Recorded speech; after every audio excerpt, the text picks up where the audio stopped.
ഇങ്ങനെ ഒരു ജീവനില്ലാത്ത വസ്തുവിന് മുൻപിൽ പോയി ഒന്ന് ആലോചിച്ച് നോക്ക് നിങ്ങൾ. ഒരു മനുഷ്യൻ ഇവിടെ വന്നിരുന്നിട്ട് ഈ മേശനോട് ഇങ്ങനെ സംസാരിക്കാൻ വിചാരിക്കും. എന്താ ഇപ്പം നിങ്ങൾ അയാളെ കുറിച്ച് പറയാം? നല്ല ബുദ്ധിയുള്ള ഒരാൾ എന്ന് പറയോ? എന്തൊരു ഭക്തിയാണ് അയാൾക്ക് എന്ന് പറയോ? ഇല്ല. എന്തൊരു വിവരക്കേടാണ് ആ മനുഷ്യൻ ചെയ്യുന്നത്.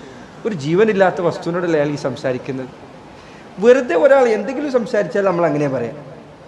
എന്നാൽ മനസ്സിൻ്റെ ഉള്ളിൽ ആഴങ്ങളിൽ നിന്ന് വരുന്ന പ്രാർത്ഥനകൾ, ഒരു മനുഷ്യൻ സംസാരിക്കുന്നതിൽ ഏറ്റവും ആത്മാർത്ഥമായ സംഭാഷണങ്ങളിൽ ഒന്ന് പ്രാർത്ഥനയാണ്.